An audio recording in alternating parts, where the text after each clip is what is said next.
Alright, hey, greetings, Earthlings of the vast galactic empires. We come in peace, as always, here just for some racing today. A little unusual, but I've been, good handful of racing games I have, everywhere from Drive Club to Grid to Project Cars and GT Sport here, of course. Tried to get deeper into them lately. Recently picked up a wheel and pedal set here. Just that extra bit of enjoyment and immersion in those. I found, especially Project Cars, for me to be virtually unplayable with the gamepad. Unfortunately, Project Cars 2 really doesn't offer like a basic pick up and play, have some fun with it, and then get deeper into it. It's just really tough.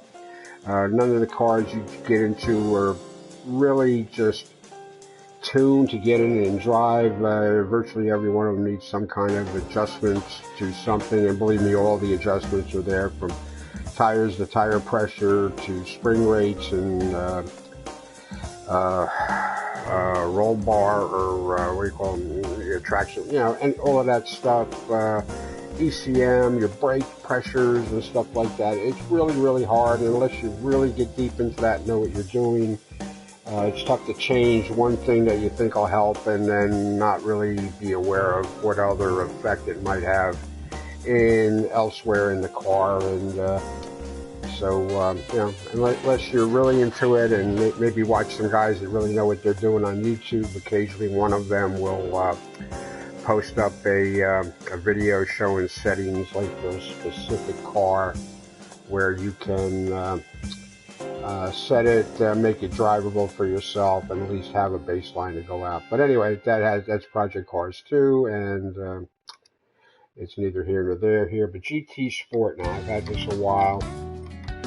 They've introduced some new cars, as well as this new track, Spa-Francorchamps in Belgium, and stuff like that. So I just got it, so my aim here is to go out and just test drive the course with some time trials here, with just some cars that I already know I can drive. So let's see, where is that going to show up? On the bottom, Nürburgring, Fuji, Sarth, as well as they recently started adding rainy conditions to some of the tracks here. Spa-Francorchamps will have a rainy condition. Red Bull has a rainy condition, and let's see which one. Tokyo Expressway has some rain. Brands Hatch, I'm not sure. I could be wrong about that. I don't think they've added rain to that lately, but I could. No, Red Bull Ring. Yeah, Red Bull Ring is the one that also has. Where's Red Bull Ring? Dragon Trail. That's a really fun track anyway. That's a good one to practice on. But some of these are fictitious, fantasy tracks that really don't exist, and some of them are. Some of them I might not even be aware of. Willow Springs is real. I don't know. I don't like that track. I never do well there. But anyway, we're gonna head on out of here to Spa. We're gonna just make the lighting nice, and we are gonna start with. Let me see here. I'm gonna start. I have a few of the Mazda MX-5 Roadsters here, and that I've tuned. I got a handful of them with my my special, personal livery on, and of varying degrees of power here. So yeah, okay. So here's my Roadster, 245 horsepower, 237 horsepower, 225 and 231. So and also 205 horsepower. So we're gonna head on out to. We're gonna go head on out here first with this 225 horsepower setup I got. Yeah, just for giggles here, and I just want to take this track out for a spin.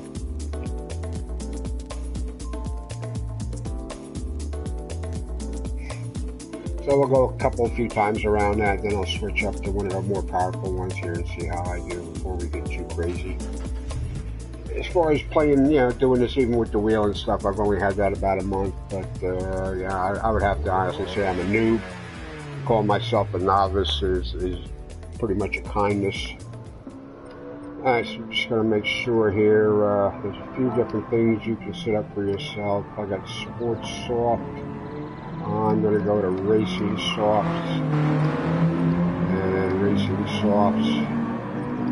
Traction Control, I'm going to turn that completely down.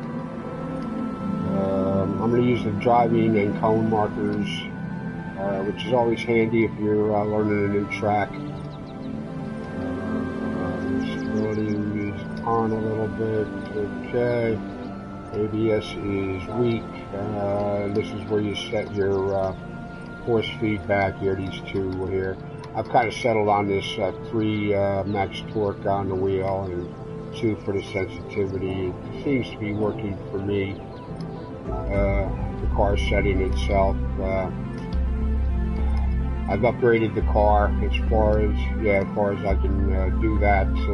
It's an N200 car. I've set the power and weight on, so I'm going to back there's no need. I didn't even understand that when I changed it. I'm just going to leave it set for 110% of its original power, tires and stuff like that. All this other stuff I can change. I'm just going to leave it alone. I don't have the clutch and 8-shift here, so I use the paddles on the wheel, and that's fine. We're looking at a top speed of 180 on this, so that should be enough here to handle here just to get going. And then we can just head on out, and then it'll just give me a little bit of a thing.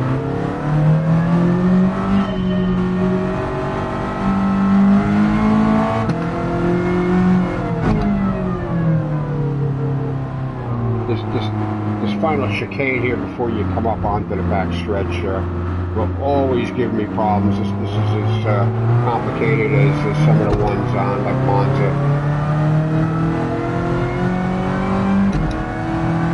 I do try to drive from the cockpit view.